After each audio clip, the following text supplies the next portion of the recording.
Hello friends, welcome to inspiration IAS daily news analysis. आज हम 28 फरवरी 2021 की डेली न्यूज एनालिसिस करेंगे, जो इंक्लूड होगा हमारा हिंदू, इंडियन एक्सप्रेस और असम ट्रिब्यून पेपर से। जो बच्चे यूपीएससी और अदर स्टेट पीसीएस के लिए प्रिपेयर कर रहे हैं वो हमारे वेबसाइट www.inspirationis.org पर विजिट कर सकते हैं और वहां पर आप डेली एमसीक्यूज एंड विश्लेषण को डाउनलोड कर सकते हैं, जो आपके प्रिपरेशन में काफी ज्यादा हेल्प करेगा। अल्टरनेटिवली आप हमारे सोशल मीडिया पेज को भी फॉलो कर सकते हैं, जैसे कि फेसबुक, इंस्टाग्राम, हमारे जो टेलीग्राम चैनल है। और इस लेक्चर्स के वीडियो अगर आपको देखने हैं तो आप यूट्यूब इंस्पिरेशन आईएएस लाइव पर भी विजिट कर सकते हैं। वहां पर आज इस लेक्चर के वीडियोस आपको मिल जाएंगे। इंस्पिरेशन आईएएस ने अपने फाउंडेशन बैचेस चालू कर दिए हैं, जिसमें यूपीएससी और अदर स्टेट पीसीएस के क्लासेस बहुत ऑनलाइन और ऑफलाइन प्लेटफॉर्म पे चल रहे हैं। जो बच्चे यूपीएससी, एपीएससी और JKPSC means Jammu Kashmir public service commission के एग्जाम में बैठ रहे हैं इस बार, उनके लिए special mock test series start की गई है। आप दोनों जीएस और सीसेट दोनों पेपरों के लिए, तो जो बच्चे अगर इस मॉक टेस्ट को करना चाहते हैं वो हमारे इन दिए गए नंबरों पर फोन करके इंक्वायरी कर सकते हैं। इवन हमारे वेबसाइट www.inspirationis.org पर विजिट करके इसके बारे में जानकारी ले सकते हैं। इंस्पिरेशन आईएएस ने अपने यूपीएससी और स्टेट पीसीएस के फाउंडेशन बेसिस चालू हो गए हैं, जिसमें पॉलिटिकल साइंस ऑप्शनल की क्लासेस स्टार्ट हो रही है 1 मार्च से। तो जो बच्चे पॉलिटिकल साइंस ऑप्शनल जो लेना चाहते हैं यूपीएससी में या स्टेट पीसीएस में, वो इन क्लासेस को स्टार्ट कर सकते हैं। ये क्लासेस अरविंद सर ले रहे हैं और बैच की जो टाइमिंग है वो morning batch, afternoon and evening batches है। तो जो बच्चे ये क्लासेस दोनों ही मीडियम में होंगे, ऑफलाइन और ऑनलाइन दोनों प्लेटफॉर्म पे होंगे, तो आप इन नंबरों पे फोन करके इसके बारे में जानकारी आप ले सकते हैं। चलिए आज स्टार्ट करते हैं अपना डेली न्यूज एनालिसिस। पहली जो हमारी न्यूज है वो है government to monitor OTT content. ये देखिए कि ये क्या है। रिसेंटली गवर्नमेंट ऑफ इंडिया ने ओटीटी प्लेटफॉर्म और दूसरे सोशल मीडिया प्लेटफॉर्म्स के लिए कुछ गाइडलाइंस स्टार्ट रिलीज की हैं। ये basically information technology and technology के intermediate guidelines and digital media ethics code rule 2021 release किया गया है, जिसमें डिजिटल मीडिया और ओटीटी प्लेटफॉर्म के लिए कुछ गाइडलाइंस दिए गए हैं। ये गाइडलाइंस बेसिकली रिसेंट जो इंसिडेंट्स हुए थे और उससे पहले भी रिसेंट पास में बहुत सारे ऐसे इंसिडेंट्स हुए हैं जहां पर सोशल मीडिया का यूज किया जा रहा है, या तो हमारे सोवरेनिटी इंटीग्रिटी या गवर्नमेंट में या हमारे जो फ्रेंडली कंट्रीज हैं उनके बीच में रिलेशनशिप को डिस्टर्ब करने के लिए। इस गाइडलाइंस के तहत गवर्नमेंट ने कुछ ऐसे रूल्स फ्रेम किए हैं जो सोशल मीडिया प्लेटफॉर्म्स होते हैं, जो कंपनियां सोशल मीडिया चलाते हैं जैसे कि फेसबुक, ट्विटर और बाकी के सोशल मीडिया, उनको ये गाइडलाइंस को फॉलो करना पड़ेगा। इस रूल्स में कहा यह गया है कि all the rules has been framed and notified under the existing information technology act and the administrative power for regulation of OT and digital news sharing platform shall be under the Ministry of Information and Broadcasting INB। खैर, ये जो rules है basically ये rules कहीं ना कहीं govern होती है हमारे मिनिस्ट्री ऑफ इन्फॉर्मेशन ब्रॉडकास्टिंग और जो एग्जिस्टिंग जो इन्फॉर्मेशन टेक्नोलॉजी एक्ट है उसके तहत।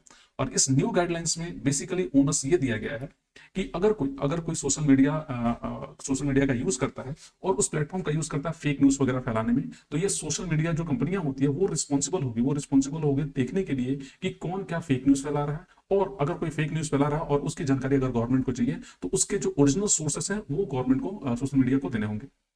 इसके लिए सोशल मीडिया को बाकायदा 24/7 एक ऐसे पर्सन रखने पड़ेंगे जो इन सारे चीजों को देखेगा और हमेशा अवेलेबल होगा गवर्नमेंट के रिक्वेस्ट को हैंडल करने के लिए। The government has made social media intermediaries more liable for the content being shared on their platform by following due diligence, feeling which the safe harbor provision will not be applicable to them। देखिए, safe harbour provision एक ऐसा provision है जहां पर under section 79 of the IT act था, जिसमें social media responsible नहीं होगी कि कौन क्या शेयर कर रहा है। बट इस गाइडलाइन के तहत अभी ये कंटेंट सेफ हार्बर को हटा दिया गया, एप्लीकेबल नहीं होगा। It means social media will also be responsible. देखिए, ये जो भी प्रोविजन अभी जो दिक्कतें हो रही थी, अभी देखा होगा आप लोगों ने कि ट्विटर और गवर्नमेंट ऑफ इंडिया के बीच में थोड़ी तलखी हो गई थी, जिसके तहत गवर्नमेंट को ये स्टेप्स लेने पड़े। कहीं ना कहीं देखिएगा तो सोशल मीडिया बहुत इंपॉर्टेंट रोल प्ले करता है आज हमारे डेमोक्रेटिक सिस्टम में। आपने देखा ही होगा कि यूएसए और वहाँ पर गवर्नमेंट के चेंजेस में ट्विटर ने बहुत बड़ा रोल प्ले किया गया था। और कुछ लोग ये भी कह रहे हैं कि आज सोशल मीडिया कहीं ना कहीं हमारे गवर्नेंस वगैरह में भी इंटरफेयर कर रही है। ये ये रेस्ट्रिक्शंस कितने हद तक सही है, क्या गलत है, ये अभी कहना जल्दीबाजी होगी, क्योंकि आज right to freedom of speech and expression तब तक है जब तक आपकी कंट्री की सोवरेनिटी और इंटीग्रिटी खतरे में नहीं आती है। सोवरेनिटी और इंटीग्रिटी को खतरे में डाल के किसी भी तरह का right to speech and expression नहीं किया जा सकता। खैर, गवर्नमेंट ने इस गाइडलाइंस में 3 लेवल के ग्रीवेंस रिड्यूसल मैकेनिज्म बनाए, जैसे कि ओटीटी प्लेटफॉर्म्स, जो आज के प्लेटफॉर्म जो फिल्में वगैरह या वेब सीरीज वगैरह जो दिखाते हैं उसमें कुछ लोगों को दिक्कतें होती है। और वो दिक्कत अगर किसी को होती है तो वो इस ग्रीवेंस रिड्रेसल मैकेनिज्म्स को यूज कर सकते हैं, जहां पर पहले लेवल पे ओटीटी खुद प्रोवाइड करेगा ग्रीवेंस रिड्रेसल को, जिसमें इच कंप्लेंट्स इस ओटीटी प्लेटफॉर्म में कंप्लेन कर सकता है और विद इन 15 डेज इस कंप्लेंट का रेजोल्यूशन होगा। बट अगर ये कंप्लेंट 15 दिनों के अंदर में सेटिस्फाई नहीं होते हैं, देन ये हायर अपर बॉडी में चली जाएगी और ये एक कलेक्टिव रेगुलेटरी बॉडीज होगी जो ओटीटीज द्वारा ही बनाए होंगे। इसकी कंपोजिशन अगर देखा जाए इसमें कौन कौन लोग होंगे, तो एक तो होगा रिटायर्ड जज ऑफ द सुप्रीम कोर्ट, दूसरा होगा हाई कोर्ट के, और इंडिपेंडेंट, और एक इंडिपेंडेंट एमिनेंट पर्सन होगा from the field of media और ब्रॉडकास्टिंग, ताकि इस ग्रीवांस को पूरी अच्छी तरह से इसको देखा जा सके, इसका सॉल्व किया जा सके। एंड पावर, ये basically this self regulatory bodies होगी, censoring power in case of ingressivity content, ये कंटेंट को सेंसर भी कर सकता है अगर उनको लगता है इस कंपोजिशन को कि ये गलत है। और थर्ड जो लेवल होगा वो government has equipped itself with overriding power in the form of oversight mechanisms. Government अपने आप को, खुद को ये ओवरराइडिंग पावर दिया है, जिसमें अगर इस दो लेवल तक अगर रेजोल्यूशन, डिस्प्यूट का रेजोल्यूशन नहीं होता है तो गवर्नमेंट अपने लेवल पे इसको हैंडल करेगी। And it is an interministerial committee which will perform this functions and it will largely have the same power as the collective self regulatory body of the OTTs. मतलब कहने का मतलब ये जो बॉडी, जो थर्ड लेवल की जो composition, second level की जो कंपोजिशन बॉडीज है, ये बॉडी का पावर ही लगभग गवर्नमेंट के पास होगा, और गवर्नमेंट इस रेगुलेशंस को, इस कंटेंट को बकायदा देख सकती है क्या सही है या क्या गलत है, और उसके हिसाब से इसको सॉल्व करेगी। तो ये एक अच्छा स्टेप है, जिसमें देखिए कि बहुत सारे ऐसे वेब सीरीज वगैरह होते हैं जो बच्चों को देखने लायक नहीं होते, पर फिर भी ये आज इंटरनेट का रेवोल्यूशन के चलते बच्चा, हर बच्चे आज इसको एक्सेस कर सकते हैं, जो कहीं ना कहीं हमारे समाज को भी करप्ट कर सकता है। इसके लिए ये मैकेनिज्म काफी अच्छा है, और गवर्नमेंट की ये स्टेप्स कहीं ना कहीं काफी सराहनीय है। आगे बढ़ते हैं। दूसरे जो कंटेंट अगर देखा जाए तो ये ग्रीवेंस रेडरेशन जो मैकेनिज्म होगा, ये कहीं ना कहीं ये गवर्नमेंट को एक ऐसे टूल्स देंगे जहां पर सोशल मीडिया भी रिस्पॉन्सिबल होगी अपने एक्ट्स और उनके द्वारा फैलाए गए इन्फॉर्मेशन से। क्योंकि अगर हर हर इंसान या हर जो भी ऑर्गेनाइजेशन होगी, चाहे सोशल मीडिया हो या कोई भी ओटीटी प्लेटफॉर्म हो, क्या चीजें वो दिखा रहे हैं, क्या चीजें सर्व कर रहे हैं, ये चीजें वो उनको भी रिस्पॉन्सिबिलिटी लेनी पड़ेगी। क्योंकि अगर ये रिस्पॉन्सिबिलिटी नहीं लिया जाता तो कहीं ना कहीं ये किसी भी कंट्री के सोवरेनिटी और इंटीग्रिटी को खतरे में डाल सकती है। ये दो डिबेट अराइज करता है। एक तरफ वह लोग हैं जो कह रहे हैं कि ये सेंसरशिप है right to freedom of speech and expression के, और दूसरे लोग वह होते हैं जो कह रहे हैं कि ये फ्रीडम देने के चलते, ये एक्सेस फ्रीडम है जिसके चलते हो क्या रहा है कि कंट्रीज के इंटरनल सिक्योरिटी में भी प्रॉब्लम हो रही है। तो खैर अभी गवर्नमेंट ने इस ओटीटी या रेगुलेशन से रूल्स को पास किया है, और कहीं ना कहीं ये मीडिया को मानने के लिए बोला गया है। चलिए अपने दूसरे न्यूज पे चलते हैं। दूसरा जो हमारा न्यूज है, ये रिसेंटली आपको मालूम होगा दिल्ली में toys India toy fair festival हुआ था 2021, और उसमें पीएम मोदी ने एक जो टॉयज थी, आपको मालूम होगा Channapatna toys. Channapatna toys basically ये कर्नाटका के रामनगर डिस्ट्रिक्ट में डेवलप किया था। एक तरह के असल में देखिए, आप देख रहे होंगे ये वुडन टॉयज होते हैं, आप लोग भी बचपन में देखा होगा वुडन टॉयज। ये वुडन टॉयज होते हैं, और इन टॉयज को वेजिटेबल कलर से रंगा जाता है, तो ये बच्चों को हार्मफुल नहीं होता है, और ये टॉयज काफी अट्रैक्टिव होते हैं। और खैर ये कहा जाता है कि ये जो टॉयज है इनकी हिस्ट्री ऑलमोस्ट 200 ईयर्स है, 200 साल की हिस्ट्री है इनकी, और ये हमारे जीआई टैग के अंदर भी आते हैं। तो कर्नाटका के ये जीआई टैग के अंदर में आते हैं। This traditional craft is protected as a geographical indicator under the world trade organization administered by the state government. As a result of the popularity of this toys, Channapatna is known as Gombe Gala. अच्छा देखिए, इसका चन्नापटना का नाम actually है गोम्बे गाला ओरू। Basically इसका मतलब होता है toy town of Karnataka.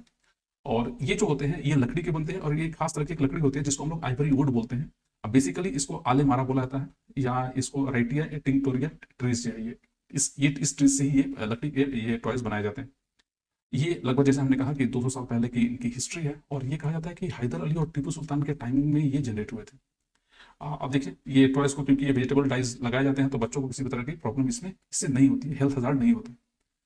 Recently आज हिंदू में ही एक और आर्टिकल था प्लास्टिक टॉयज के बारे में, तो आप देख सकते हैं जो प्लास्टिक टॉयज होते हैं उसमें लगभग 419 टाइप्स के केमिकल्स होते हैं जो बच्चों के टॉयज में मिलते हैं, और जो काफी ज्यादा हार्मफुल होते हैं। तो कम से कम अगर इस तरह के टॉयज हमारे अगर बच्चे यूज करेंगे या दिया जाएगा, तो उनको किसी भी तरह का दिक्कत नहीं होगा।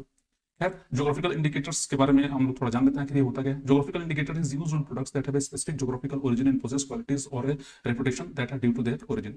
ये कुछ ऐसे प्रोडक्ट्स होते हैं जो उस एरिया को रिप्रेजेंट करते हैं, और उस एरिया की स्पेसिफिक स्पेशलिटीज उनमें होती है। ये नेम बेसिकली कहा जाए तो ये डब्ल्यूटीओ से, जीआई का कंसेप्ट जो डब्ल्यूटीओ से आया था, डब्ल्यूटीओ एक्ट और ट्रिप्स एग्रीमेंट के तहत इस जीआई एक्ट को पास किया गया था। और इंडिया का जो पहला जो जीआई प्रोडक्ट्स है, जीआई टैग प्रोडक्ट है, वो दार्जिलिंग टी है, जिसको 2004 में इनरोल किया गया था। रिसेंटली आप देखोगे Indian ministry of commerce and industries GI tag के लिए स्पेशल लोगो और टैगलाइन भी स्टार्ट किया था। और ये जो टैग लगभग 10 साल तक वैलिड रहता है, उसके बाद फिर से इसको रिन्यू कराना पड़ता है। तो ये कुछ इन्फॉर्मेशन रहे जीआई इंडिकेशन और आपका चन्नापट्टनम टॉयज के लिए। चलिए आगे बढ़ते हैं। नेक्स्ट जो न्यूज है हमारा, that is one district one focus product. Recently आपने सुना होगा कि कर्नाटका और इवन आसाम, उस दोनों ही स्टेट ने ODOFP स्कीम लागू किया है। असल में ODOF प्रोडक्ट लिस्ट बेसिकली ये है क्या, देखिए, रिसेंटली गवर्नमेंट ऑफ इंडिया ने कुछ ऐसे इनिशिएटिव स्टार्ट किए हैं जिसके तहत कहा यह जा रहा है कि हर एक डिस्ट्रिक्ट से कुछ ऐसे प्रोडक्ट्स को प्रमोट किया जाएगा, और वो प्रोडक्ट्स वर्ल्ड लेवल पे होगा, और उनकी फैसिलिटीज, उनके डेवलपमेंट और उसके डेवलपमेंट के लिए कहीं ना कहीं गवर्नमेंट काम करेगी। ये गवर्नमेंट का one district one product policy इसलिए भी स्टार्ट किया गया है ताकि ये माइक्रो फूड प्रोसेसिंग इंडस्ट्रीज को बूस्ट किया जा सके, जो बेसिकली अनऑर्गेनाइज सेक्टर से आते हैं। ODA, OOP are useful in preservation and development of local craft skills and promoting arts. It helps in the increase in the incomes and local employment, which result in decline in migration in search of employment. दूसरा, इस ODOF scheme में government of India इसको fund provide कराएगी ताकि ODOP programme के तहत government लोग इस स्कीम्स को प्रमोट कर सके। इसमें स्किल डेवलपमेंट स्कीम्स भी होगा, मार्केटिंग डेवलपमेंट असिस्टेंस भी दिए जाएंगे, और कहीं ना कहीं उस प्रोडक्ट्स को ताकि वो वर्ल्ड लेवल में कंपटीशन कर सके उसके लिए भी इसको प्रमोट किया जाएगा। ODOPF स्कीम्स होता है, ये ministry of agriculture and farmer welfare ने स्टार्ट किया है with the ministry of food processing industries. ये प्रोडक्ट लगभग आप देखा जाएगा तो 728 डिस्ट्रिक्ट्स को चूज किया गया है अक्रॉस द कंट्रीज, जिसके प्रोडक्ट्स को हम लोग लिस्ट करेंगे, और जिसमें आप देखा जाए कि लगभग 226 डिस्ट्रिक्ट से फ्रूट्स को सिलेक्ट किया गया है, 107 डिस्ट्रिक्ट से वेजिटेबल्स को सिलेक्ट किया गया है, 105 डिस्ट्रिक्ट स्पाइसेस के लिए, मसालों के लिए सिलेक्ट किया गया है, are at the second and third positions, और chief products food crop paddy crop जो है वो 40 डिस्ट्रिक्ट से उठाए गए हैं, एंड वीट के लिए 5 डिस्ट्रिक्ट को सिलेक्ट किया गया।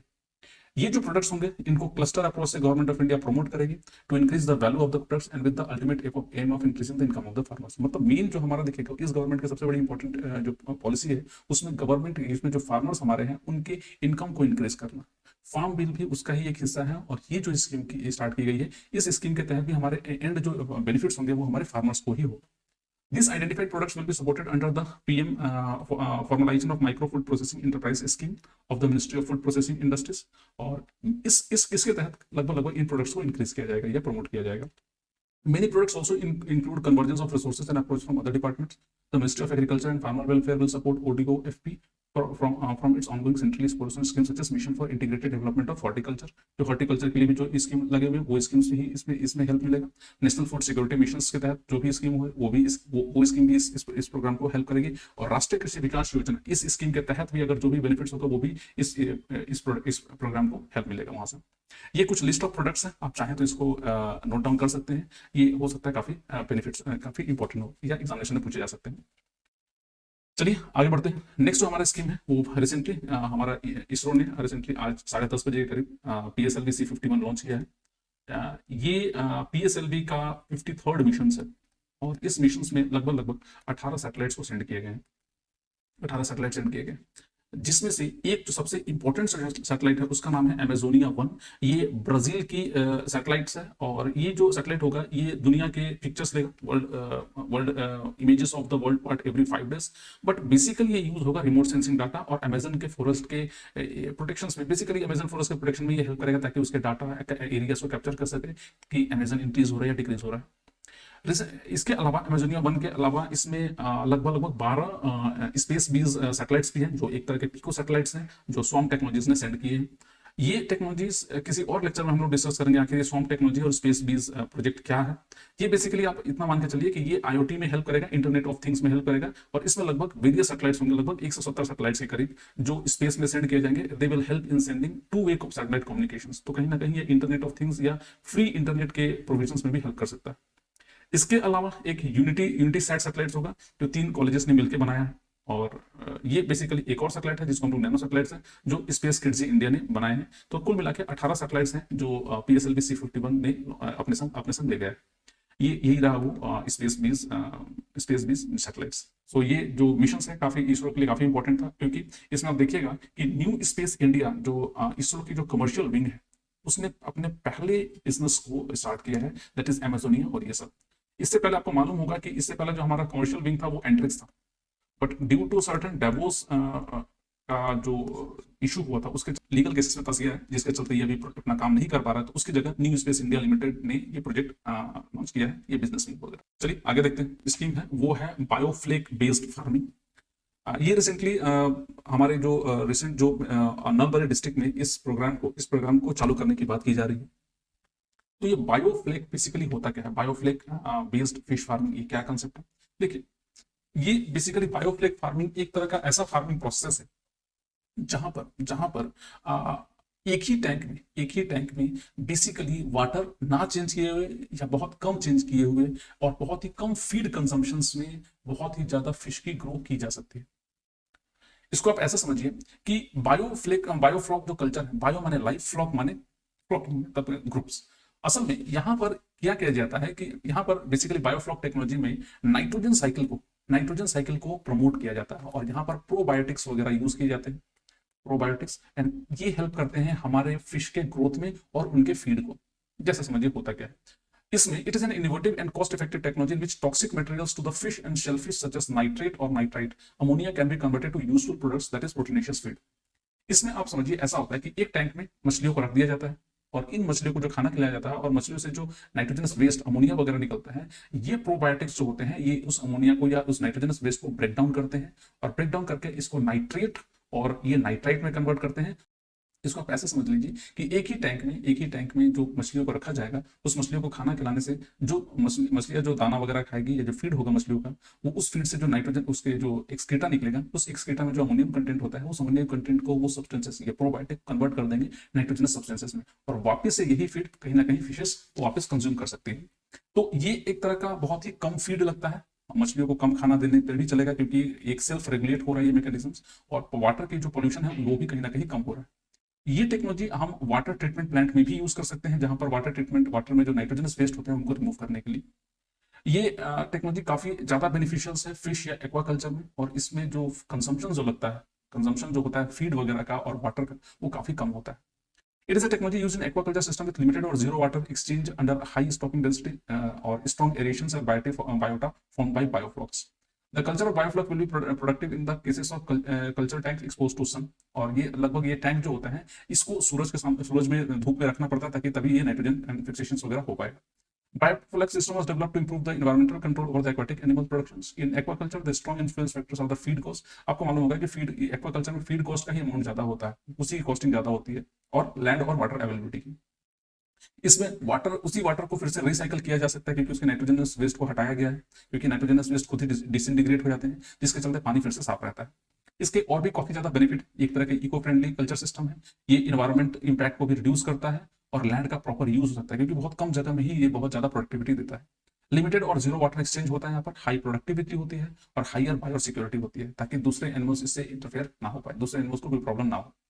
रिड्यूस वाटर पॉल्यूशन एंड ये कॉस्ट इफेक्टिव होता है और it reduces utilization of protein rich feed and cost of standard feed. मतलब बहुत ही आप कह सकते हैं कि बहुत ही किफायती प्रोसेस होता है ये बायोफ्लॉक टेक्नोलॉजी, ये एग्रीकल्चर एक्वाकल्चर के लिए। ये रिसेंटली कहा जा रहा है कि नौलवारी आसाम डिस्ट्रिक्ट, आसाम के बहुत सारे एरियाज में, जैसे कि नौलवारी में स्टार्ट होगा और बाकी एरिया में भी इसको कहीं ना कहीं यूज किया जा रहा है। बायोफ्लैक आज बहुत जगह यूज होती है और ये फिश के कंजम्पशन को काफी ज्यादा इंक्रीज कर रहा है। चलिए, आज का हमारा जो लास्ट टॉपिक है वो है पोस्टल बैलेट के बारे में। आज देखिए कि बहुत सारे न्यूज़पेपर में पोस्टल बैलेट के बारे में न्यूज आ रही है क्योंकि 5 स्टेट में इलेक्शन अनाउंस हो चुके हैं और जिसके चलते रिसेंटली बहुत सारे न्यूज़पेपर में ये आर्टिकल्स हैं कि पोस्टल बैलेट बहुत सारे लोगों को दिए जाएंगे, जिसमें से service workers, essential service worker भी उसके अंदर में आएंगे। ये पोस्टल बैलेट होता क्या है, देखिए ये पोस्टल बैलेट बेसिकली ये एक तरह का प्रोविजंस है जहां पर जो लोग या जो पर्सनल्स, जैसे कि इसमें सिक्योरिटी पर्सनल्स भी होंगे, अगर किसी तहत उनके जॉब प्रोफाइल के चलते अगर वो वोट नहीं दे पा रहे हैं तो वो उनके पास ये फैसिलिटीज होती है, इलेक्शन कमीशन देता है कि वो अपने वोट को एक पोस्ट की तरह पेपर में लिफाफे में बंद करके ये भेज सकते हैं इलेक्शन कमीशन को। ये बेसिकली कहा यह जाता है कि it is a restricted set of voter, कुछ रेस्ट्रिक्टेड सेट ऑफ वोटर्स होते हैं जो अपनी वोटिंग एक्सरसाइज नहीं कर सकते हैं पोलिंग बूथ में जाके, तो उनको ये फैसिलिटीज दी जाती है। Through this facilities voters can cast his or her vote remotely by recording his preference on the ballot paper and sending it back to the election officer before counting से पहले को भेज दिया जाता है।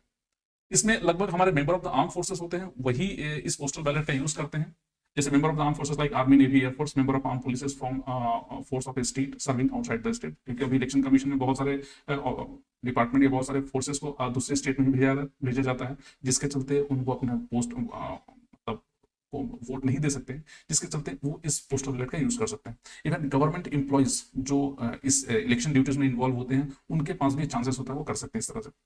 इवन अगर गवर्नमेंट एम्प्लॉय जो outside India के पोस्टेड है, आउटसाइड इंडिया पोस्टेड है, तो उनके स्पाउस वगैरह भी ये पोस्टल बैलेट का यूज कर सकते हैं। ये जो है ये एक्सेप्शन दिया गया, it is the exception to the above mentioned category of voters is provided under section 60 of the representation of people's act 1951। ये रिप्रेजेंटेशन ऑफ पीपल्स एक्ट 1951 में इसका एक्सेप्शन दिया हुआ कि यस, जहां पर इलेक्शन बूथ में या वहां जाने की जरूरत नहीं है, वहां डायरेक्टली अपने घर से ही ये पोस्टल बैलेट वगैरह करके ये भेजा जा सकता है और अपने वोट को एक्सरसाइज की जा सकती है।